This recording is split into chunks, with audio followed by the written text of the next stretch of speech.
എല്ലാവരുടെയും ഈ പറഞ്ഞ കംഫർട്ട് സോണൊക്കെ അങ്ങ് തന്നെത്താൻ ഉപേക്ഷിക്കേണ്ട സമയം വരും. ഈ വളരെ അടുത്ത് ഞാൻ ദുബായിലെ അൽസീഫ് എന്ന് പറഞ്ഞ ഒരു ടൂറിസ്റ്റ് ഡെസ്റ്റിനേഷനിൽ വെച്ച് ഒരു നോർത്ത് ഇന്ത്യയിൽ നിന്ന് വന്ന ഒരു ടൂറിസ്റ്റിനെ പരിചയപ്പെട്ടു. വഴി ചോദിക്കാനായിട്ട് എൻ്റെ അടുത്ത് സംസാരിച്ചവർക്ക് ഞാൻ ചോദിച്ചു, എന്നാണ് ഈ ദുബായ് ട്രിപ്പിനെ കുറിച്ച് പ്ലാൻ ചെയ്തത്? പറഞ്ഞാൽ ഒരു വർഷം മാത്രമേ ആയിട്ടുള്ളൂ എന്നുള്ളത് എൻ്റെ അടുത്ത് പറഞ്ഞു. അപ്പം ഞാൻ നിങ്ങളിങ്ങനെ സംസാരിക്കും, ഞാൻ ചോദിച്ചാൽ എത്രയാണ് നിങ്ങളുടെ അവിടെ കിട്ടുന്ന സാലറി? ഏകദേശം ഒരു പഠിച്ചു കഴിഞ്ഞ് ഒരു ഫ്രഷർ ഒരു 4 വർഷമായെന്ന് വേണമെങ്കിൽ തന്നെ പറയാം, ഒരു 60 to 100K, അല്ലെ 1,00,000 രൂപ മേടിക്കുന്നുണ്ടെന്ന് പറഞ്ഞു. അപ്പം ഞാൻ എൻ്റെ കുറച്ച് സുഹൃത്തുക്കളെ ഇവിടെ എഞ്ചിനീയറിംഗ് കഴിഞ്ഞിട്ട് അവർക്ക് കിട്ടുന്ന ഒരു സാലറി എന്ന് പറയുന്നത് 25,000 30,000 രൂപയാണ് ഇപ്പോഴും പറയുന്നത്.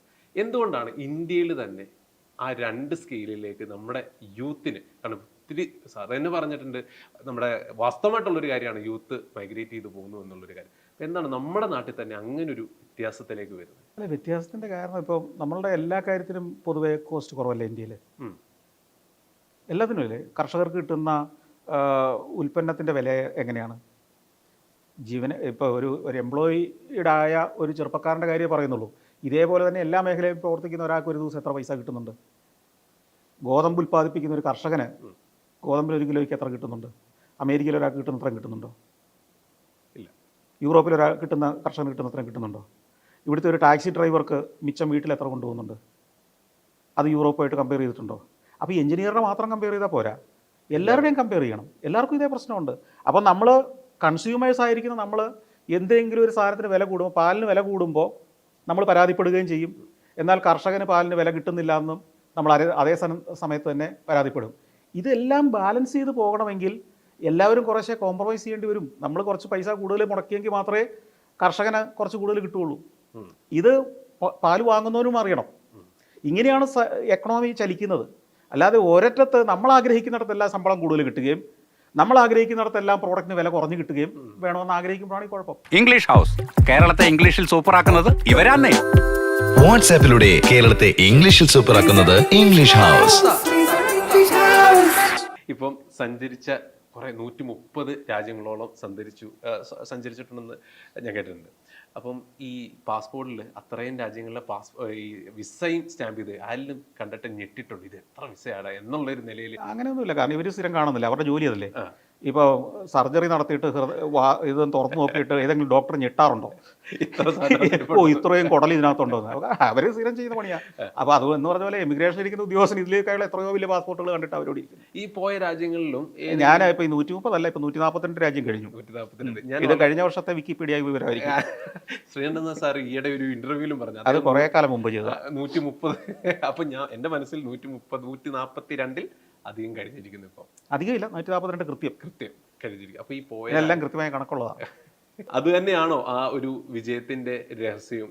അല്ല, വിജയവും പരാജയവും എന്നൊക്കെ പറയുന്നത് ഞാൻ പറഞ്ഞല്ലോ. ഇപ്പം ഞാൻ നോക്കുമ്പോൾ ഞാൻ വിജയമല്ല, നിങ്ങൾ നോക്കുമ്പോഴാണ് വിജയമാണ്. കാരണം നിങ്ങൾ 142 രാജ്യത്ത് പോകാത്തതുകൊണ്ട് നിങ്ങൾക്ക് ഞാൻ വിജയമാണെന്ന് തോന്നുന്നു. എൻ്റെ മുമ്പ് ഇനി കിടക്കുന്ന ലക്ഷ്യങ്ങൾ വലുതായത് ഞാൻ അവിടെ എത്തിയില്ല എന്നുള്ളതുകൊണ്ട് ഞാൻ എൻ്റെ വിജയമായിട്ടില്ല എന്ന് ഞാൻ തീരുമാനിക്കുന്നു. ഇതെല്ലാം ആപേക്ഷികമാണ്. ഇപ്പം എൻ്റെ ലക്ഷ്യങ്ങളുടെ വലിപ്പമാണ് എന്നെ വിജയോ പരാജയം എന്ന് ഞാൻ തീരുമാനിക്കുന്നതിൽ കാരണമാകുന്നത്. നിങ്ങളുടെ ലക്ഷ്യങ്ങളുടെ വലിപ്പമാണ് നിങ്ങൾ എന്നെ നോക്കിയിട്ട് വലുതോ ചെറുതോ എന്ന് തീരുമാനിക്കുന്നത്. ഇതെല്ലാം ആപേക്ഷികമാണ്. നിങ്ങൾ കുറച്ച് കഴിഞ്ഞ് വിജയങ്ങൾ ആഘോഷിക്കാൻ തുടങ്ങി കഴിയുമ്പോൾ നിങ്ങൾക്ക് തോന്നും, ഈ സന്തോഷ് ജോർജ് കുളങ്ങരയൊക്കെ പോയതിൻ്റെ എത്ര ഇരട്ടി ഇപ്പം ഞാൻ പോയി കഴിഞ്ഞു എന്ന് നിങ്ങൾക്ക് തോന്നുന്നൊരു കാലം വരും. അന്ന് ഞാൻ വിജയമല്ലാതാകുകയും നിങ്ങൾ വിജയമാകുകയും ചെയ്യും. അപ്പോൾ ഇതാണ് ആപേക്ഷികം എന്ന് പറയുന്നത്. അപ്പോൾ ഇനിയും എന്തൊക്കെയാണ് ചെയ്യാനായിട്ട് ആഗ്രഹിക്കുന്ന കുറച്ച് യാത്രയിൽ? അതൊന്നും ഞാനിപ്പോൾ നിങ്ങളുടെ മുമ്പിൽ പറയാൻ ഉദ്ദേശിക്കുന്നില്ല. അതൊക്കെ എൻ്റെ നോട്ട്ബുക്കിൽ ഞാൻ എഴുതി വെച്ചിരിക്കുന്ന ടാർഗറ്റുകളാണ്. അതിപ്പോൾ നാട്ടുകാരോട് വിളിച്ചു പറഞ്ഞുകൊണ്ടാണ് എങ്ങനെ ശരിയാവുക? പോയി തന്നെ മാത്രമല്ല, നമ്മൾ ചെയ്യാൻ ഒരു ബിസിനസ്സുകാരൻ അവൻ ചെയ്യാൻ പോകുന്ന പദ്ധതികൾ ഒക്കെ ആ പ്രോഡക്റ്റ് പുറത്തിറങ്ങുമ്പോൾ ജനം അറിഞ്ഞാൽ മതി. ശരിയാണ്, വളരെ ശരിയാണ്. ഇപ്പോൾ ഇറങ്ങാൻ പോകുന്ന സിനിമയുടെ കഥയും പറഞ്ഞുകൊണ്ട് ഏതെങ്കിലും സംവിധാനം നടക്കുമോ? നിങ്ങൾ അവരോട് ചോദിച്ചു ഇനി ഇറങ്ങാൻ പോകുന്ന അടുത്ത മാസം ഇറങ്ങാൻ പോകുന്ന സിനിമയുടെ കഥയൊന്ന് പറയൂ എന്ന് പറഞ്ഞാൽ എന്തായിരിക്കും സംവിധാനം പറയുക? MD എഴുതാൻ പോകുന്ന നോവലിൻ്റെ കഥയൊന്ന് വിശദമാക്കൂ എന്ന് പറഞ്ഞ് നിങ്ങൾ ഇന്ന് ചോദിക്കില്ലല്ലോ. എന്ന് പറഞ്ഞ പോലെ ഒരു ബിസിനസ്സുകാരനോട് അയാൾ ചെയ്യാൻ പോകുന്ന തന്ത്രങ്ങൾ എന്തൊക്കെ, ആവിഷ്കരിക്കാൻ പോകുന്ന പദ്ധതികൾ ഏതൊക്കെയെന്ന് അറിയിച്ചാൽ അത് എന്നേക്കാൻ എടുക്കാൻ അതിന് മുമ്പേ അത് ചെയ്തിട്ട് പോകില്ലേ? വളരെ തഗ്ഗുത്തരങ്ങളാണ് സാറിന് കിട്ടടിച്ചോണ്ട്. തലക്കൽ ഇതൊക്കെ വാസ്തവല്ലേ? വളരെ ശരിയാണ്. ഇതിനെ വേണേൽ പോളിഷ്ഡ് ആയിട്ട് അല്ലെങ്കിൽ ഒരു ഇളിഭ്യ ചിരിയോടെ എനിക്ക് വേണേൽ അവതരിപ്പിക്കാം. എനിക്കങ്ങനെ ചെയ്യാൻ അറിയത്തില്ല. അതുകൊണ്ട് ഞാനത് പച്ചക്കങ്ങ് പറയുന്നു, അത്രേ ഉള്ളൂ. തീർച്ചയായിട്ടും. ഈ സഞ്ചരിച്ച നാടുകളിൽ ഏതെങ്കിലും ഒന്ന് വളരെ അടുത്തെങ്കിലും ഒന്നുകൂടെ റീവിസിറ്റ് ചെയ്താൽ കൊള്ളാം. കാരണം പലപ്പോഴും ഞാൻ കേട്ടിട്ടുണ്ട് ക്യാമറ കണ്ണുകളിലൂടെയാണ് ഞാൻ എൻ്റെ യാത്രകളെ മുഴുവൻ കണ്ടിട്ടുള്ളത്. ഇനി അതല്ലാതെ എനിക്ക് ഒന്നുകൂടെ സിമ്പിൾ ആയിട്ട് അങ്ങനെ മിക്കവാറും പോയ രാജ്യങ്ങളിൽ ഒരു പകുതിയോളം രാജ്യങ്ങളിൽ എനിക്ക് അങ്ങനെ പോകണമെന്ന് ആഗ്രഹം തോന്നിയിട്ടുണ്ട്. പക്ഷേ അതൊന്നും നടക്കില്ലല്ലോ. കാരണം വെച്ച് കഴിഞ്ഞാൽ നമുക്ക് ക്യാമറ കൊണ്ട് തന്നെ പോകാൻ സമയം കിട്ടുന്നില്ല. പുതിയ പുതിയ രാജ്യങ്ങളിലേക്ക് പോകാൻ പലപ്പോഴും സമയം കിട്ടാത്തതുകൊണ്ട് പല ഇപ്പോൾ ചാനൽ ഓടിക്കണം, എൻ്റെ ചാനൽ ഓടിക്കാനുള്ള പൈസ ഉണ്ടാക്കണം, ജീവനക്കാർക്ക് ശമ്പളം കൊടുക്കണം, നമ്മുടെ തന്നെ ഒത്തിരി കാര്യങ്ങൾ പദ്ധതികൾ പാതി വഴി എത്തി ഇത് പൂർത്തിയാക്കണം. അപ്പോൾ അതുകൊണ്ട് പോയ സ്ഥലത്ത് വീണ്ടും പോകുന്നത് ആ സ്ഥലത്തെ, ഉദാഹരണത്തിന് അമേരിക്കയിലേക്ക് പലതവണ പോകുന്നത് ഒരിക്കൽ പോയ സ്ഥലത്തേക്കല്ല, അമേരിക്കയിലെ തന്നെ മറ്റൊരു സ്ഥലത്തേക്കാണ് പോകുന്നത്. അതൊരു യൂറോപ്പ് പോലെ ഒരു ഭൂഖണ്ഡം പോലെ കിടക്കുന്നത് കൊണ്ടാണ് USA പോകുമ്പോൾ തന്നെ പലതവണ പോകേണ്ടി വരുന്നത്. എന്നാൽ ചെറിയൊരു രാജ്യമാണെങ്കിൽ നമുക്കൊരു 3-4 ദിവസം കൊണ്ട് തീർക്കുന്നതാണെങ്കിൽ വീണ്ടും പോകാൻ പറ്റില്ല, അവിടെ പോകേണ്ട കാര്യമില്ല. ഒരിക്കൽ കണ്ട ഒരു കാഴ്ച വീണ്ടും പോകുമ്പോൾ ഒരു പുതുമയില്ല. അതുകൊണ്ടാണല്ലോ ഇപ്പോൾ നിങ്ങൾ സ്വിറ്റ്സർലൻഡൊക്കെ ഒരു തവണ പോകുമ്പോൾ രസമാണ്. സ്വിറ്റ്സർലൻഡിൽ സ്ഥിരം താമസിക്കുന്നതോട് ചോദിച്ചു കഴിഞ്ഞാൽ അത്ര രസമാണ് കാണില്ല. വളരെ ശരിയാണ്. ഈ പണ്ട് ദൂരദർശനിലേക്ക് പോയ കഥകൾ ഞാൻ കേട്ടിട്ടുണ്ട്. അപ്പോൾ അന്ന് അവിടുന്ന് ഒരു നോ കേട്ടതിൻ്റെ ഫലമായിരിക്കും ഒരുപാട് ദൂരം ഇന്ന് വേറൊരു മേഖലയിലേക്ക് കൊണ്ടുവരാനായിട്ട് പറ്റി. പക്ഷേ ഇന്ന് ദൂരദർശൻ വെച്ച് നോക്കുകയാണെങ്കിൽ സഫാരി എന്ന് പറയുന്ന ഒരു ചാനൽ വളരെയധികം വലുതായിരിക്കുന്നു, വളരെയധികം ജനങ്ങളിലേക്ക് ചെന്നിരിക്കുന്നു, ഇന്നും കണ്ടുകൊണ്ടിരിക്കുന്നു. അതിനെങ്ങനെയാണ് നോക്കിക്കാണുന്നത്? അല്ല, ദൂരദർശനും സഫാരിയായിട്ട് കമ്പാരിസൺ ഒന്നുമില്ല. ദൂരദർശനം എന്ന് പറയുന്നത് ആളുകൾ എത്ര കണ്ടു ഇല്ല എന്നുള്ളതല്ല, അതിനകത്ത് എത്രയോ പ്രതിഭാശാലികൾ ജോലി ചെയ്യുന്നുണ്ട്. രാജ്യം മുഴുവൻ വ്യാപിച്ചു കിടക്കുന്ന ശൃംഖലയാണ് അത്. ഒരു കാലത്ത് മലയാളികളുടെ മനസ്സിനെ, മലയാളി മാത്രമല്ല ഇന്ത്യ മുഴുവൻ രാമായണവും മഹാഭാരതവും ഒക്കെ സംപ്രേഷണം ചെയ്യുന്ന കാലത്ത്, അപ്പം ദൂരദർശനത്തിൽ നിന്ന് അറിയുന്ന ഒരാൾക്ക്, എന്നെ പോലെ ഒരാൾക്ക് സഫാരി ഒന്നും അതിൻ്റെ 1000-1 അടുത്തെത്തിയിട്ടില്ലെന്ന് കൃത്യമായിട്ട് അറിയാം. കാരണം ഞാൻ ഇതൊക്കെ കണ്ടിട്ടുള്ള ആളാണ്. അപ്പോൾ അതുപോലെ തന്നെ മറ്റ് ചാനലുകൾ, കേരളത്തിൽ തന്നെ ഓടുന്ന മറ്റേത് ചാനലും അതൊക്കെ ഇൻഫ്രാസ്ട്രക്ചർ വൈസും പ്രവർത്തിക്കുന്ന പ്രതിഭകളുടെ എണ്ണം വെച്ചിട്ടുമൊക്കെ സഫാരിയുടെയൊക്കെ 10 മടങ്ങ് വലിപ്പമുള്ളതാണ്. ഇതൊക്കെ എനിക്കറിയാം, ഞാനിത് വെറുതെ പറയുന്നതല്ല. ഇവരൊക്കെ എൻ്റെ സുഹൃത്തുക്കളാണ്. ഈ സംരംഭങ്ങളൊക്കെ, ഈ ചാനലുകളെല്ലാം നടത്തുന്ന ആളുകൾ എൻ്റെ ബാച്ചിൽ, എൻ്റെ ഒപ്പം, എൻ്റെ അതേ പ്രായത്തിൽ ഒരേ കാലത്ത് ടെലിവിഷൻ എന്ന സ്വപ്നവുമായിട്ട് രംഗത്തിറങ്ങിയവർ തന്നെ ഇതിൻ്റെ എല്ലാം ഹെഡ് ചെയ്യുന്നത്. ഞങ്ങളൊക്കെ അടുത്ത സുഹൃത്തുക്കളാണ്. അപ്പോൾ അവരൊക്കെ മുടക്കിയിരിക്കുന്ന പണമോ അവരെടുക്കുന്ന അധ്വാനത്തിൻ്റെ ഒന്നും അത്രയും എൻ്റെ ചാനലിലുണ്ടാകുമെന്ന് എനിക്ക് ഉറപ്പില്ല. കാരണം എൻ്റെ ഒരു പ്രത്യേക സ്വഭാവത്തിലുള്ള പരിപാടി ചെയ്യുന്നു എന്നുള്ളത് മാത്രമേ ഉള്ളൂ വ്യത്യാസം. അത് ചരിത്രവും മറ്റധികം പേര് തൊടാത്ത വിഷയങ്ങളാണെന്നുള്ളതാണ് എൻ്റെ ഹൈലൈറ്റ്. അല്ല, ഇത് വലിയ കേമപ്പെട്ട ചാനലൊന്നുമല്ല. സഫാരി എന്ന് പറയുന്ന ഒരു ചാനൽ കൂടുതലും ജനങ്ങൾ കാണാൻ ആഗ്രഹിക്കുന്നത്, അതിലേക്ക് കൊണ്ടുവന്ന ഒരു മാർക്കറ്റിംഗ് തന്ത്രം പറയാൻ അല്ല, മാർക്കറ്റിംഗ് തന്ത്രമൊന്നും അല്ല. ഇപ്പോൾ അതിനകത്ത് എന്താ മാർക്കറ്റിംഗ് തന്ത്രം? അതിനകത്ത് പരിപാടി കണ്ടു കഴിഞ്ഞാൽ അറിയാം അതൊക്കെയാണ് ആളുകൾ ഇഷ്ടപ്പെടുന്നത് എന്ന്. അതൊക്കെ പറയുമ്പോഴും കേരളത്തിലെ ടെലിവിഷൻ വ്യൂവേഴ്സിൻ്റെയോ സോഷ്യൽ മീഡിയ വ്യൂവേഴ്സിൻ്റെയോ 1% പോലും സഫാരി കാണുന്നവരില്ല. അവർ സഫാരിയുടെ ഏതെങ്കിലും ഒരു വാലോ തലയോ കണ്ടിട്ടാണ് സഫാരിയിലെ ഒരു പരിപാടിയെക്കുറിച്ച് അഭിപ്രായം പറയുന്നത്. അല്ലാതെ റെഗുലറായിട്ട് സഫാരി കാണുന്ന എത്ര പേരുണ്ട്? നിങ്ങൾ ഇത്രയും നേരം അഭിമുഖം നടത്തി എത്ര പരിപാടി സഫാരിയിലെ കൃത്യമായിട്ട് കണ്ടിട്ടുണ്ട്? ഒരു 10 പരിപാടിയുടെ പേര് പറയാമോ സഫാരിയിലെ? ഇല്ല. ഏതൊക്കെയോ കേട്ടറിവ് വെച്ചിട്ട് വന്ന് ചോദിക്കുന്നതാണ്. ഇതുപോലെ തന്നെയാണ് മലയാളികൾ ബാക്കിയുള്ളവരും. അവർ ഒരു ഭാഷന് വേണ്ടി സഫാരിയിൽ വിവരമുള്ള പരിപാടിയാണെന്നൊരു തോന്നലുണ്ടാകുമ്പോൾ സഫാരി ഞാൻ സ്ഥിരം കാണുന്നതെന്ന് പറയുമ്പോൾ എന്തോ ഒരു ഗെയിമാണെന്ന് തോന്നുന്നുകൊണ്ട് പറയുന്നതാണ്. അവരും സഫാരി കണ്ടു. SK പൊറ്റക്കാട്ടിന് ശേഷം മലയാളത്തിന്റെ യാത്രാ സാഹിത്യത്തെ മാറ്റി എഴുതുകയായിരുന്നു അദ്ദേഹം.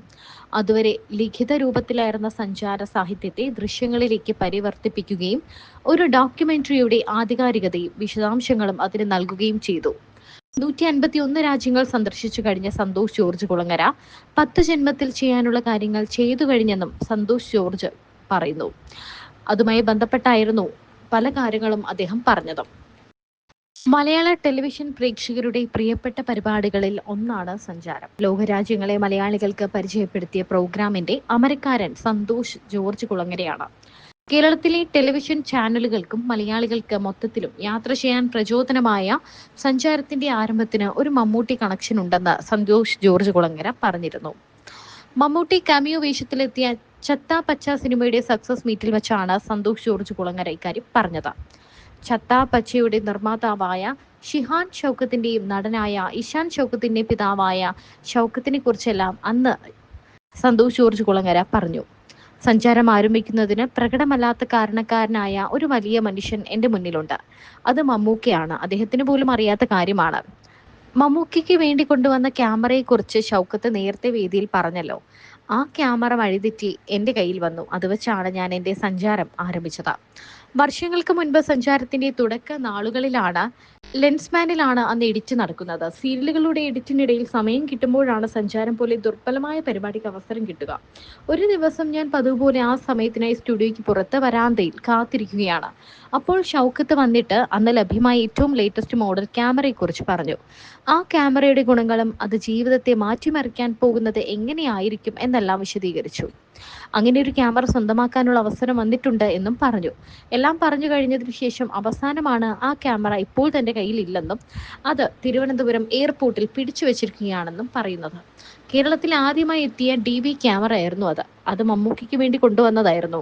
കേരളത്തിൽ ആർക്കും ഇങ്ങനെ ഒരു ക്യാമറ ഇറങ്ങിയ കാര്യം പോലും അറിയില്ലായിരുന്നു. പക്ഷെ മമ്മൂക്കി അറിഞ്ഞു. ഈ ക്യാമറ കൊണ്ടുവരാൻ ഷൗക്കത്തിനോട് പറഞ്ഞു. ആ ആവശ്യപ്രകാരം കൊണ്ടുവരുന്ന ക്യാമറയാണ് എയർപോർട്ടിൽ കുടുങ്ങിയത്.